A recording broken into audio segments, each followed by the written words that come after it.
헬리코박터균은 어떤 균인가요? 네, 헬리코박터균은 위 속에 사는 세균의 이름을 말하는데요. 그 이름을 한번 분석해 볼게요. 나선균이란 뜻의 영어로 헬리코라 그러고요. 세균을 뜻하는 박터 이런 이름을 쓰고 있습니다. 위 아랫부분을 파이롤루스 유분부라고 하거든요. 그래서 유분부에 사는 나선형의 세균, 이래서 헬리코박터 파이로리라는 이름이 붙여졌습니다. 균은 특징적으로 요소 분해 효소를 가지고 있는데 다른 세균에 비해서 거의 100배 이상 많이 갖고 있어요. 요소 분해 효소는 유레이즈라는 이름으로 이제 불리거든요. 그래서 위산이 강력한데 어떻게 그 강력한 위산을 견디면서 이 세균이 살 수 있을까 생각을 해보면 이 요소 분해 효소가 염기인 암모니아를 만들거든요. 그래서 자기 주변을 보호막을 형성해요.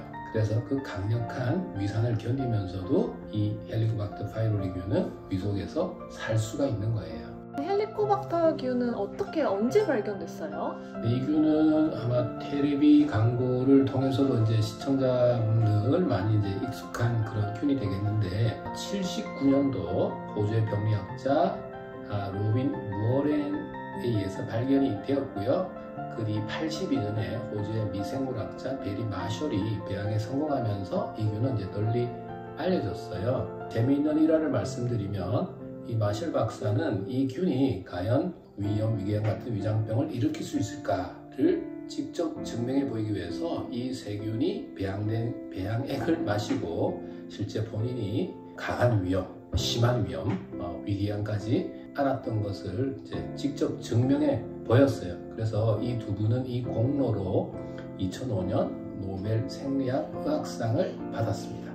그러면 이 헬리코박터균은 어떻게 감염이 이루어지나요? 감염된 사람의 위액이 다른 사람에게 넘어갈 수 있는 행위들은 다 감염을 시킬 수 있어요. 그러나 감염된 사람의 위액이 다른 사람으로 넘어가는 경우는 그렇게 많지는 않을 거예요. 예전에 상하수도가 발전하지 않았던 시절에는 우물을 통해서 이 균이 또 전파가 되었다고도 알려져 있고, 또 약수물을 통해서도 전파가 되었다고도 알려져 있어요. 실제로 음식을 같이 먹는다든지 국을 떠먹는다든지 술잔을 좀 돌린다든지 이런 행위들을 통해서는 감염은 잘 이루어지지 않는 것으로 알려져 있어요. 유아기 때 보통 가족 내에서 많이 감염이 되는데 지금은 그런 일이 좀 없어 보입니다만은, 예전에 이제 할머니들이 아이한테 이유식을 주기 위해서 입에서 되새김을 해서 이제 아이에게 이제 먹이는 그런 것도 우리 흔히 좀 알고 있지 않습니까? 그런 것을 통해서도 감염이 꽤 있지 않나 이렇게 생각을 하고 있어요. 유아기 때 감염은 흔히 있지만 성인이 돼서 감염은 유아기 때보다는 훨씬 적은 것으로 알려져 있습니다.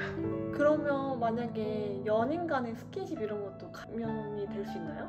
헬리코박터 파이로리는 피를 통해서 감염되는 건 아니고 감염자의 위액 또는 입에서 항문까지 나올 수 있는 그런 체액이 다른 사람한테 옮겨가서 이제 감염이 될 수는 있는데, 가벼운 그런 입맞춤 스킨십을 통해서는 감염은 이루어지지 않는다라고 지금 생각은 하고는 있어요. 그럼 성관계는 모르는 거예요? 성관계를 통해서는 오지는 않아요. 그러면 헬리코박터균은 어떤 증상이 있어요? 대부분은 이제 헬리코박터균이 감염이 되는 무증상이에요. 그러나 헬리코박터 균이 감염되어서 다양한 질환을 이제 유발할 수 있거든요. 그러면 이제 다양한 위장 증상을 호소하는데, 대표적인 것이 이제 소화가 안 돼요. 명치 부위가, 여기가 이제 위가 있는 부위거든요. 불쾌해요.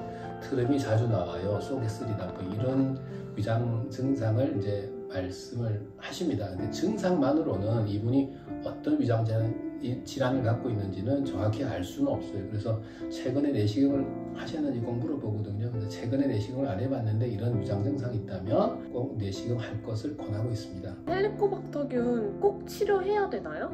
헬리코박터균은 WHO에서 이제 공표한 1급 발암물질이거든요. 그래서 헬리코박터 관련 위험 소견이 내시경상에서 있고 균 검사에서 양성으로 나오면 반드시 제거할 것을 권하고 있어요. 왜냐하면 내버려 두면 이제 암을 일으킬 수 있는 하나의 요인이기 때문에 그 암 발생을 막기 위해서라도 꼭 제거할 것을 권하고 있고요. 또 이 균들이 위궤양, 십이지궤양 등을 많이 유발하거든요. 근데 이 균을 죽이지 않으면 궤양이 잘 낫지도 않고 재발을 잘 하는 경향이 있기 때문에 균이 증명이 되면 꼭 제균할 것을 권하고 있어요. 증상이 없는 사람도 제거를 권하는 건가요? 내시경 갔는데 증상은 없는데 헬리코박터 관련 위험 소견이 있고 균이 증명이 되었으면 1급 발암 물질이기 때문에 저는 권하고 있습니다.